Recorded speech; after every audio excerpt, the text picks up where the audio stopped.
e praticidade. É só você baixar o aplicativo Citamob, que traz as informações em tempo real, como previsão de chegada do ônibus no ponto onde você está, os itinerários, as linhas e paradas em cada região da cidade. Nossa! Achei que você era uma vidente. Se você me atravessar rápido, vejo que o ônibus vai te pegar. Citamob, o app que veio para facilitar a vida do guararemense. Prefeitura de Guararema. Mercado Moraes, onde o seu dinheiro rende mais. Fácil de encontrar, na rua Doutor Silva Pinto, número 210, no centro, em frente à Santa Casa. Ligue 4693-3267. Entrega em domicílio. Mercado Moraes, onde o seu dinheiro rende mais. Anda logo, filha, senão vamos perder a hora da escola. Já vou, pai, só estou pegando a minha mochila. Ah, não. Não acredito que o carro não vai querer pegar de novo. O que aconteceu? Só pode ser a gasolina daquele posto. Pai, tem que abastecer só nos postos BR ou vai ter que começar a me levar para a escola de bicicleta.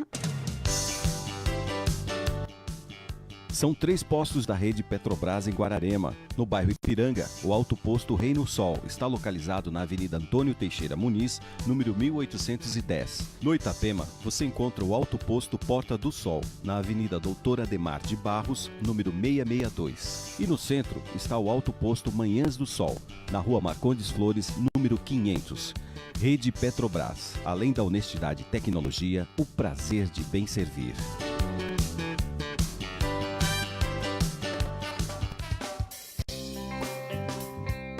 Começa agora na Mega FM o programa Espertos como Serpentes, com a apresentação de José Freire, fatos do cotidiano, variedades e conselhos para o público jovem. Você acompanha aqui.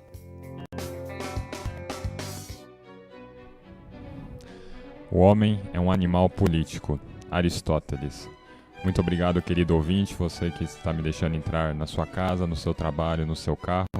Nós agradecemos muito o prestígio, o carinho de todos vocês que nos acompanham pelo rádio, pelo Facebook.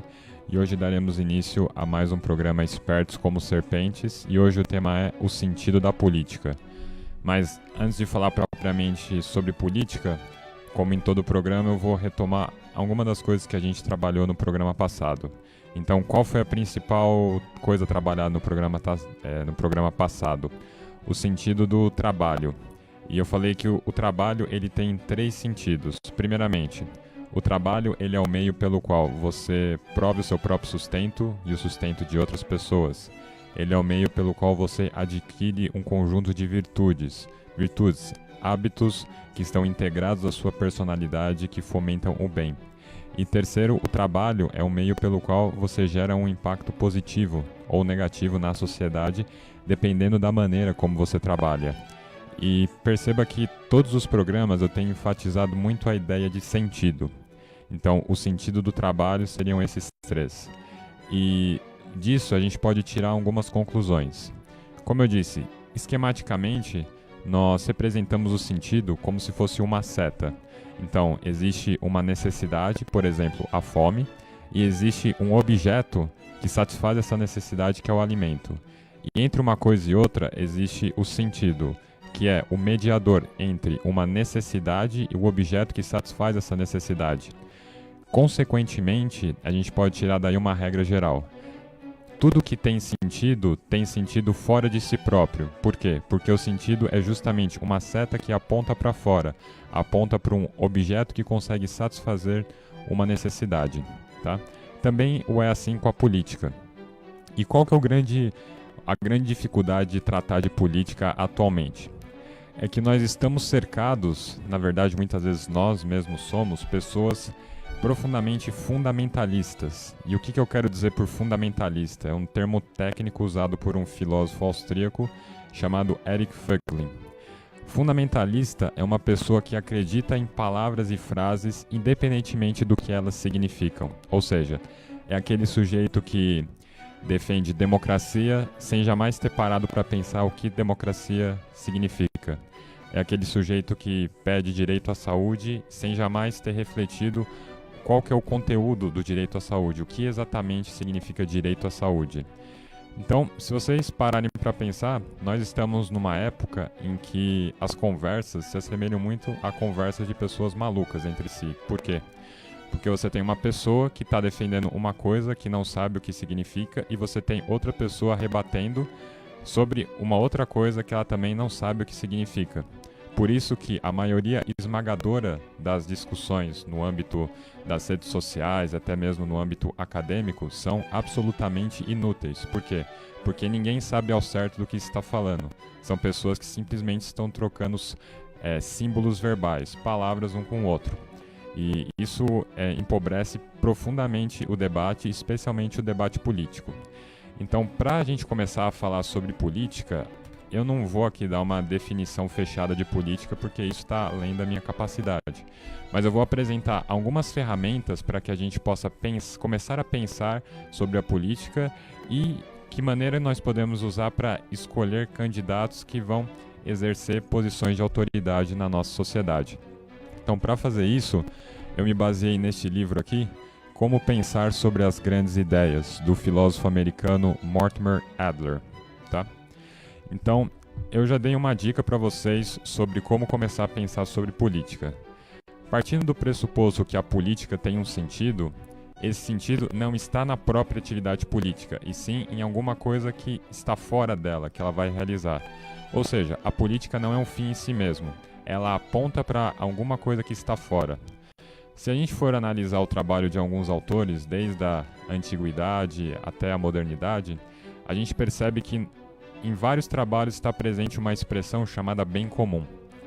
Existe uma série de debates doutrinários acerca do conteúdo do bem comum, o que seria o bem comum. Mas acho que a maioria esmagadora dos pensadores, pelo menos até o início do século XX, reconhecem que existe alguma coisa que se chama bem comum. Eles talvez possam discordar do conteúdo, do que consiste esse bem comum, mas algum tipo de bem comum existe.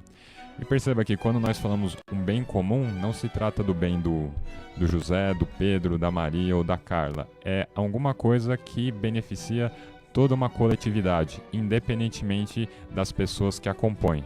Então podemos pensar segurança. Segurança é uma coisa que beneficia todo mundo. Ou seja, todo mundo gostaria de andar nas ruas sem medo de ser assaltado.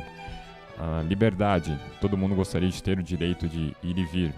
Existem um conjunto de coisas que beneficiam toda uma coletividade e não algum grupo específico. Então, quanto mais a atividade política, melhor dizendo, se aproxima da realização do bem comum, mais saudável é a política de determinada sociedade. E quanto mais ela se distancia, mais ela busca beneficiar determinados grupos de interesse que têm algum tipo de interesse em terem seus direitos representados. Na verdade, não sendo propriamente direitos, mas sim privilégios. Então, nós temos o bem comum em oposição ao bem particular de algumas pessoas que se valem do processo político para se beneficiar. Tudo bem. E é bem possível que desde já alguém já objete. Bom, não faz o menor sentido falar sobre política porque a política está corrompida, não somente no Brasil como no mundo. Eu concordaria em partes, porque de fato a política está corrompida, mas o que exatamente significa corromper algo? Quando você corrompe algo, você pega alguma coisa que é essencialmente boa e a torna má. Então, o fato da política estar corrompida é um sinal de que ela, algum dia, ela foi boa. Para alguma coisa estar corrompida no presente, ela tem que ter sido boa no passado. Então perceba que isso daí é um sinal de esperança. Se a política é passível de ser corrompida, isso significa que em algum momento ela já foi boa. Aquilo que é essencialmente mal e sempre foi mal não pode ser corrompido. Por quê? Porque jamais foi bom. Mas se nós temos alguma coisa hoje, não precisa ser a política, algum tipo de relacionamento no âmbito familiar, algum tipo de matrimônio, algum tipo de empresa que está corrompida, isso significa que em algum momento todas essas coisas foram boas e passaram por algum processo e por causa desse processo elas se tornaram más. Então a gente já concluiu algumas coisas com alguns minutos aqui. Primeiramente, que a política não tem um fim em si mesmo, ela tem um fim fora dela. E esse fim é caracterizado como bem comum. E quanto mais a atividade política se aproxima do bem comum, melhor exercida está sendo a atividade política. Agora, se a política está atualmente corrompida, isso na verdade é um sinal de esperança, porque somente algo que é essencialmente bom pode ser corrompido, justamente porque corromper significa transformar algo que era bom em algo que é mal. Então existe aí uma mensagem de esperança. A política pode ser, digamos, restaurada, a boa política pode ser restaurada. E como que nós fazemos isso? Bom, isso é um passo mais adiante, vamos com calma. Eu comecei aqui falando que uma citação de Aristóteles, que o homem é um animal político. Ou seja, Aristóteles via o homem como alguém que se relaciona com a política da mesma maneira que um peixe se relaciona com a água. Ou seja, você está imerso na política, não tem muito como escapar. Por quê? Porque a política é um fenômeno social. Uma vez que você vive em sociedade, você está imerso na política. Consequentemente, se você é do tipo de pessoa que fala, eu não quero saber de política, eu não vou me meter na política, você tem uma única solução, você se torna um eremita. O que é um eremita? É aquele sujeito que vive afastado, numa cabana no meio da selva, no pico de uma montanha. Para aqueles que, já que é um programa dedicado aos jovens, para aqueles que cresceram ou assistem Dragon Ball Z, conhecem muito a figura do Mestre Kami, que é aquele velhinho que vive numa ilha no meio do oceano. Aquele que é um eremita. Ou seja, a menos que você tenha a pretensão de ser como o Mestre Kami, melhor você começar a tirar o seu cavalinho da chuva que você vai conseguir escapar da política. Então, muito bem, a política é algo, em certo sentido, inescapável, porque ela é um fenômeno social, é uma manifestação social. Tanto isso é verdade que a palavra política está ligada à palavra polis. O que era uma polis? Polis era o nome que se dava às cidades na Grécia Antiga, na Antiguidade Grega. E a principal cidade na Grécia era a cidade de Atenas, o berço da filosofia. E a ideia que se tinha de filosofia na época é um pouco diferente da que se tem hoje. A filosofia consistia num conhecimento abrangente da realidade que fazia parte dela ética, política, estética, etc. Então, a política era concebida como uma categoria de conhecimento, parte da filosofia. E o objetivo da política era qual? Você descobrir, por meio do estudo, da formação, as regras, os parâmetros necessários para que você tenha uma sociedade pacificada socialmente, uma sociedade harmoniosa, bem organizada. Ou seja, a política, como eu disse, a própria palavra já indica que ela é um fenômeno social, vem de polis. E peguemos, por exemplo, o clássico de William Defoe, Robinson Crusoe, aquele sujeito que fica preso, perdido numa ilha. Não faz o menor sentido falar de política naquela ilha, porque ele é a única pessoa que lá está. Mas em dado momento do livro, se vocês o lerem, vocês descobrirão que ele recebe a visita de um índio chamado Sexta-feira. A partir do momento que Sexta-feira entra na ilha, você começa a ter aí, digamos, o início de uma atividade política, porque você tem aí o início de uma sociedade. Robinson Crusoe não é mais um eremita, ele está entrando na sociedade, entrando no que a gente chama de civilização. Tudo bem? Então, eu disse para vocês o que até agora? Que a política não tem um fim em si mesmo, tudo aquilo que tem sentido tem um fim fora de si, assim como na política. E que está pacificado que, pelo menos entre os pensadores até o início do século XX, que o fim da política deve ser o bem comum. Por exemplo, segurança, liberdade, assegurar alguns direitos fundamentais e etc. E que a política, embora seja ela corrompida atualmente, o fato dela ser corrompida é um sinal de que um dia ela foi boa e que é possível restaurar a política para que ela volte a ser boa. E a boa política é aquela que visa o bem comum, que não é o bem do João, da Maria, de nenhum grupo de interesse, mas sim o bem de toda uma coletividade. Eu disse que a política ela é um fenômeno por natureza social. Tanto é que a palavra política deriva da palavra polis, que era o nome dado às cidades gregas. A principal cidade grega tendo sido Atenas, o berço da filosofia, e o fato de a própria palavra política ter surgido no contexto grego já mostra um certo ineditismo na história da humanidade. Ou seja, os gregos foram os primeiros que passaram a refletir de maneira sistemática e profunda sobre as principais condições para que você tenha um convívio social harmônico. Agora, qual é a primeira instituição social da qual se tem conhecimento na história? Não é a sociedade, mas é a própria família.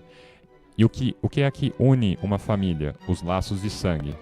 Então, o início de vamos supor que a própria sociedade está contida já, em certo sentido, na família. Porque da mesma maneira que numa sociedade nós temos figuras de autoridade, direitos e deveres correlatos, também é assim numa família. Você tem a figura dos pais, que são figuras de autoridade, que exercem autoridade sobre os filhos.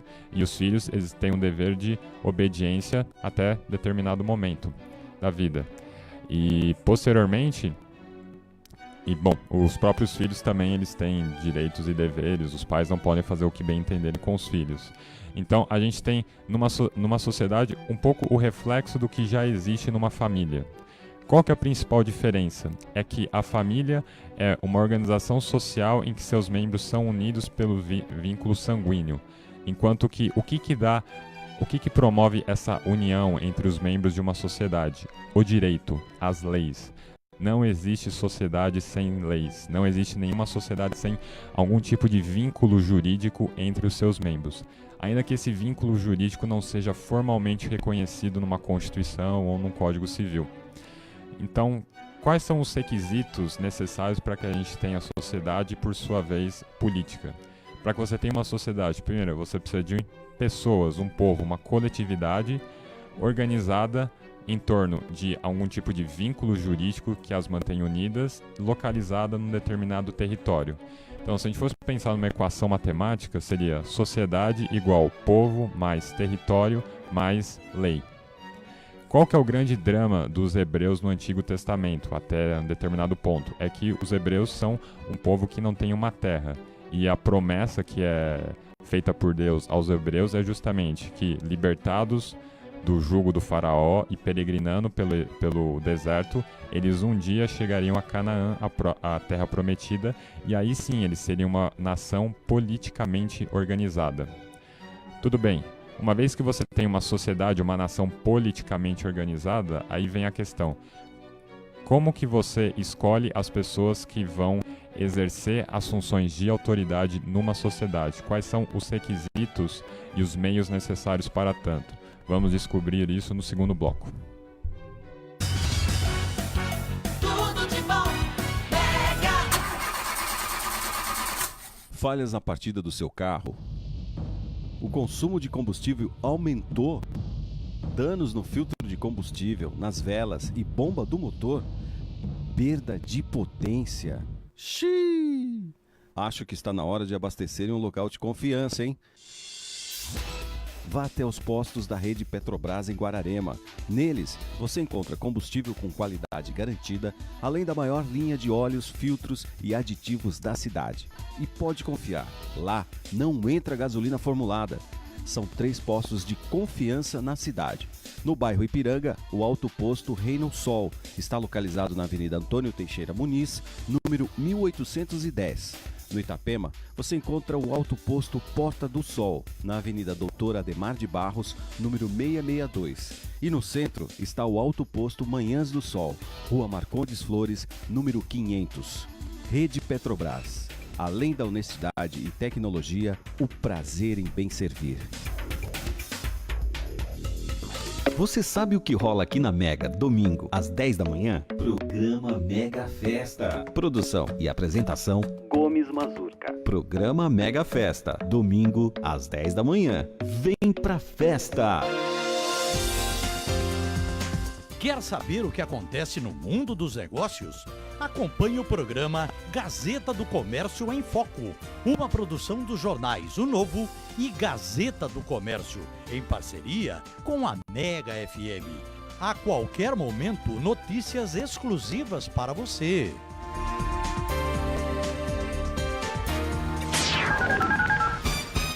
Você sabe qual é o nome da rádio que está na ponta da língua do ouvinte em Guararema? Mega FM 87.9. Diferente e surpreendente. Bom, estamos de volta e eu deixei o primeiro bloco com uma pergunta em aberto. Quais seriam os requisitos e os meios necessários para que nós escolhêssemos os nossos governantes?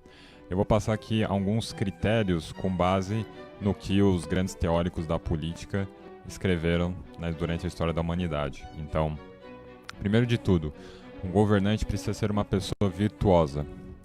E qual é a principal virtude que deve ter um governante? Bom, segundo o Platão e Edmund Burke, a principal virtude de um governante é a virtude da prudência. O que é a prudência? A prudência, ela é representada simbolicamente por uma balança. Por quê? A pessoa prudente é aquela pessoa equilibrada. É aquela pessoa que sabe tomar boas decisões. É aquela pessoa que sabe sopesar, colocar os prós e os contras e, com base nisso, tomar uma decisão que será a mais acertada, não somente no curto, mas também no longo prazo. E hoje de manhã eu acabei pensando, me veio à mente uma situação que talvez explique muito bem o que é essa virtude da prudência. Uma pessoa prudente é uma pessoa sincera que fala a verdade, mas ela não necessariamente fala a verdade que o seu interlocutor está procurando. O que eu quero dizer com isso? Bom, houve Isso é verídico. O Santo Atanásio, uma vez, estava sendo perseguido numa cidade, só que seus perseguidores não conheciam o seu rosto, sabiam que eles tinham que capturar um tal de Atanásio, mas eles não tinham uma foto dele. Então Santo Atanásio estava escapando dos seus perseguidores, ele estava no limite da cidade até que um grupo de perseguidores o abordou, sem saber que era Santo Atanásio. Daí perguntaram para ele: o senhor viu o Atanásio? Perguntando para o Santo Atanásio. E bom, ele não podia mentir, né? Porque ele tinha, um dos requisitos era não mentir, né? Então o que ele fez? Ele falou: sim, eu o vi. Ele estava há 3 horas embaixo da ponte da cidade. Isso de fato era verdade. Há 3 horas, Atanásio estava embaixo da ponte da cidade. Ele mentiu? Não, ele falou a verdade. Mas ele não falou a verdade que o comprometeria, que o faria com que ele fosse capturado. Ou seja, ele fez o que a gente chama no popular de sair pela tangente. Ele falou a verdade, mas sem se comprometer. Isso está errado? Bom, acho que não. Ele foi uma pessoa que demonstrou aí prudência, foi uma pessoa virtuosa. Ele falou a verdade, mas sem se comprometer com isso. Esse é o tipo de sabedoria, esse é o tipo de esperteza prática que a gente deveria procurar em todo governante. É esse tipo de sabedoria que é necessário muitas vezes para você sair num piscar de olhos de uma saia justa que algum chefe de Estado tenta te colocar numa reunião na ONU ou num comício político, etc. Então, um sujeito tem que ser virtuoso e a primeira virtude de todo homem de Estado é a prudência. Segundo critério, idealmente o político é aquela pessoa que exerce ou já exerceu algum tipo de carreira profissional, independentemente da política. Por quê? Porque a pessoa que é um político profissional que não tem ou nunca teve nenhuma atividade separada da política, existe uma tendência dele se distanciar demais do povo e não conseguir mais falar a linguagem do povo e não entender o que o povo está passando, o que o povo precisa, pelo que o povo clama. Eu peguei aqui alguns exemplos de líderes políticos que foram profundamente bem-sucedidos. Bom, a começar por o que a gente chama de pais fundadores dos Estados Unidos, ou seja, Thomas Jefferson, George Washington, James Madison. E eles eram políticos profissionais? Não, muitos deles eram comerciantes, fazendeiros, tinham seus hobbies. O Benjamin Franklin era inventor, gostava muito de estudar, etc. Mas eram homens que, bom, a gente está sendo oprimido pelo domínio colonial inglês, já que não tem ninguém melhor do que a gente, vai a gente mesmo, né?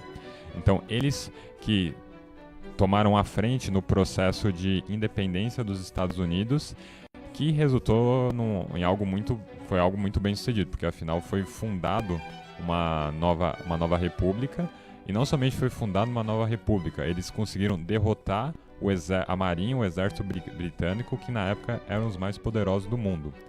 E quem fez isso? Um bando de fazendeiros e comerciantes, não eram políticos profissionais.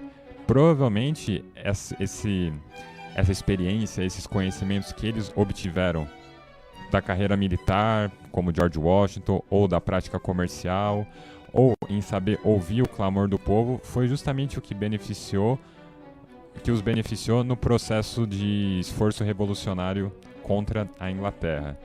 Então, se a gente for pegar, por exemplo, no século XX, segunda metade do século XX, quem foram os políticos mais bem-sucedidos? Eu colocaria aí 3, o Ronald Reagan, a Margaret Thatcher e o Papa João Paulo II. Vamos começar pelo Ronald Reagan. Ele era o quê? Foi salva-vidas, foi ator e foi líder de sindicato. É a última pessoa que você pensa que vai algum dia se tornar presidente e ser um dos catalisadores do fim da União Soviética. Margaret Thatcher. A família dela não era uma família de políticos, o pai dela era quitandeiro. E a formação original dela foi em química, e ela se tornou a primeira ministra da Inglaterra e tirou a Inglaterra do controle do Partido Trabalhista e bateu de frente com os sindicatos, privatizou uma série de empresas e desregulou uma série de mercados. Teve um impacto marcante. Para quem quiser conhecer mais, assista ao filme A Dama de Ferro, com uma interpretação fantástica da Demi Moore. Não é Demi Moore, esqueci o nome dela agora. E o terceiro, Papa João Paulo II, que na sua adolescência, início da sua juventude, era um ator. Ele escrevia peças de teatro e posteriormente, ao se tornar bispo, ele teve que enfrentar a questão do comunismo na Polônia, e uma vez Papa, ainda mais, ele sendo polonês, teve que formar, digamos, uma aliança de quase que espiritual com o próprio Ronald Reagan e a Margaret Thatcher. Tem até um livro bem interessante chamado O Presidente, a Primeira-Ministra e o Papa. Essa aliança desses gigantes da política do século XX que catalisaram o fim da União Soviética e o fim do comunismo, ao menos no leste europeu e na Rússia, formalmente falando, porque muitas dessas ideias ainda permanecem muito disseminadas, inclusive na América Latina, convenhamos, né? Então, por que é importante você, em geral, escolher um político que não seja um político de carreira, de profissão? Primeiramente porque um político de carreira, existe uma tendência dele viver de uma forma apartada do povo, de não ter um contato com o homem comum. Mas existe outro motivo para isso, porque, em geral, políticos de carreira, políticos que querem se perpetuar no poder, são pessoas profundamente apegadas ao poder e que querem muito ter o poder. E não existe nada de errado em si com o poder, mas o poder tem uma forte capacidade corruptiva, ou seja, homens fracos, homens mesquinhos tendem a ser corrompidos pelo poder. Tem até uma frase do Abraham Lincoln: muitos homens podem suportar uma série de dificuldades, mas você quer testar o caráter de um homem, dê a ele poder. E a gente tem que ter muito cuidado com pessoas sedentas pelo poder, porque o que acontece? Essa pessoa sobe ao poder, no início ela fala que vai respeitar o rito democrático, muitas vezes para troca de governo, mas passa 2 mandatos, daí muda a Constituição para ficar mais 4 anos, daí fala que tem uma ameaça de golpe e você tem que acionar o exército, etc, etc. Ou seja, essas pessoas que gostam do poder, que querem se perpetuar no poder, que não tem nenhum tipo de pudor em usar força contra a população, muitas vezes desarmada e pacífica. É esse tipo de perfil que nós temos que ter cuidado. Então disso daí a gente tira uma lição bem interessante, que é a seguinte: o melhor governante é aquele que não quer governar. O que eu quero dizer com isso? Acho que a maioria aqui deve ter assistido o desenho da Disney, A Espada Era a Lei, que conta um pouco da história do rei Arthur. Então, a Inglaterra passava por um processo de descentralização política, uma fraqueza interna muito grande, e havia uma espada fincada numa rocha e dizia a lenda: aquele que tirar a espada da rocha será o novo rei da Inglaterra. E pessoas de todos os cantos da Inglaterra tentaram tirar a espada da rocha, mas não conseguiram.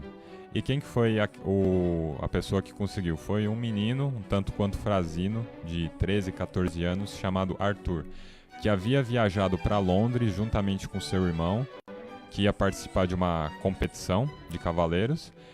O Arthur percebeu que ele tinha esquecido a espada do irmão dele, ele caminhou, acho que estava ao lado de uma igreja, ele viu uma espada na rocha e pensou: vou pegar essa. Só que ele não conhecia a lenda, ele não sabia do que se tratava. E justamente foi ele que conseguiu, com 13, 14 anos, profundamente franzino, tirar a espada da rocha e foi coroado rei da Inglaterra. Só que ele se via como uma pessoa altamente incapacitada para ser rei da Inglaterra.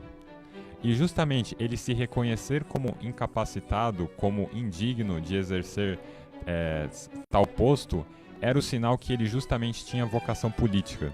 Porque isso mostrou que ele tinha uma virtude que é necessária para todo ser humano, mas especialmente para todo estadista, a virtude da humildade. E a pessoa que não tem como fim principal da vida exercer o poder político é aquela que vai ser mais desapegada do poder e aquela que, em geral, é a que mais vai respeitar a transição de governos e todo o jogo democrático. Por isso que eu disse, o melhor governante é aquele que não quer governar, porque é aquele mais propenso a estar desapegado do poder político. Podemos ver isso no A Espada Era a Lei, um excelente desenho. Que não assistiu, recomendo que assista. Fala sobre a história do rei Arthur. Um outro ponto interessante é se formos analisar a figura do Aragorn no Senhor dos Anéis. Quem é o Aragorn? Ele é um sujeito que corre sangue real nas veias dele, mas durante anos ele passa vagando pela Terra-média como um andarilho e protegendo as fronteiras do condado.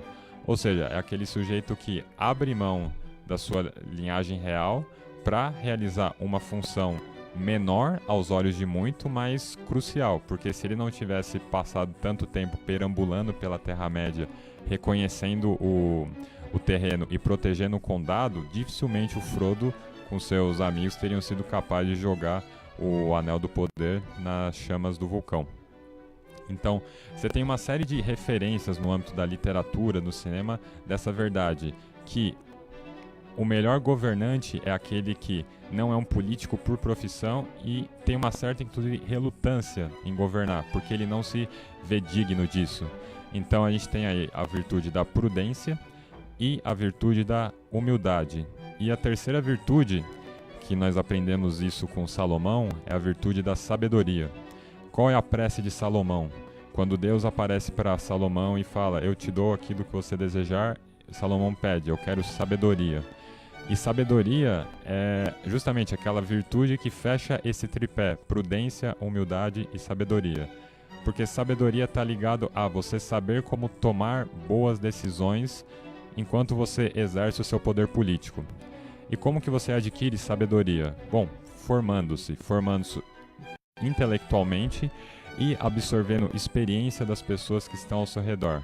Eu acho que crucial, é muitíssimo importante que nós nos formemos, leiamos livros daquilo que nos interessa, mas acima de tudo, a sabedoria é algo que é transmitido por meio de ensinamentos e especialmente por meio do exemplo. Você vai se tornar uma pessoa sábia na medida em que você se aproxime de pessoas sábias e busque absorver o conhecimento dessas pessoas. Se você não absorver o conhecimento necessário, você não está vocacionado a exercer uma vocação política. E como eu disse, qual é a vocação política? Qual é um sinal de que alguma pessoa tem a vocação política? É a própria relutância em exercer essa vocação. Por quê? Porque a vocação política é melhor exercida quando a pessoa é desapegada dela. Porque se ela é desapegada da sua própria vocação política, ela vai ser desapegada do poder. E sendo desapegada do poder, ela vai estar muito menos inclinada a exercer esse poder de maneira tirânica e dessa maneira vai beneficiar para o fortalecimento das instituições.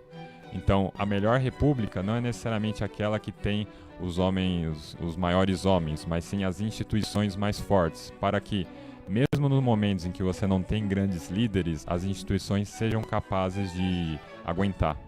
Qual que é o grande problema de vários reinos? Você tem líderes muitas vezes excelentes, lideranças carismáticas que conseguem manter o povo unido, mas depois que esse líder sai, dificilmente entra um líder no lugar com a mesma estatura política.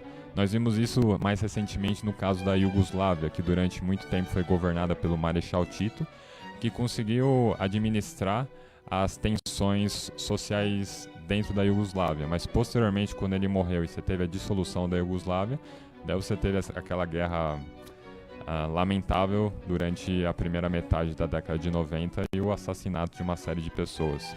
Então, conclusão de tudo isso. Para que você escolha o governante qualificado, esse governante precisa ser uma pessoa virtuosa. Quais são as 3 virtudes que você deve procurar em todo governante? A virtude da prudência, a virtude da humildade e a virtude da sabedoria. Em geral, você vai encontrar essas 3 virtudes. É bem mais provável num sujeito que não seja um político profissional. E, para você se envolver na vida política, um requisito essencial é o quê? Adquirir sabedoria, algum tipo de formação. E você adquire essa formação de que maneira? Estando entre pessoas sábias, absorvendo a experiência dela e buscando se formar, lendo livros, assistindo cursos e etc. Uma ação política bem fundamentada só pode ser possível se antes ela for antecedida de anos de preparação. Preparação adquirindo conhecimentos tanto teoréticos como práticos. E para finalizar o programa de hoje, especialmente tendo em vista esse último ponto que eu falei da necessidade de você se formar antes de atuar politicamente, gostaria de terminar lendo um trecho desse excelente livro chamado A Política da Prudência, que é um conjunto de palestras dadas pelo historiador americano Russell Kirk. Caso vos torneis voluntários, inteligentes e competentes, sereis muito valorizados pelos líderes e pelos aderentes do partido e sereis promovidos em vossas responsabilidades. Podereis ser solicitados a tornar-vos delegados, serdes eleitos, serdes indicados. Caso vos escolherdes como delegados, chegais cedo à reunião ou à convenção. Sempre existem várias pequenas artes pelas quais podemos ganhar ascendência sobre a imaginação de colegas políticos. Contudo, a grande necessidade é ter adquirido previamente uma certa quantidade de conhecimentos e alguma maestria de retórica e princípios honestos. É por essa razão que às vezes aconselho estudantes de graduação a não perderem tempo em manifestações de rua, mas em vez disso se dedicarem ao estudo.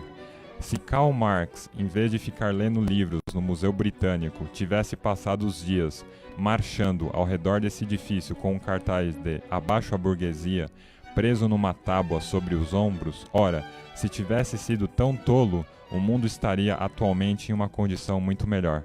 Meu nome é José Freire, eu sou apresentador do programa Espertos como Serpentes. Tenham uma excelente semana, um excelente feriado e fiquem com Deus.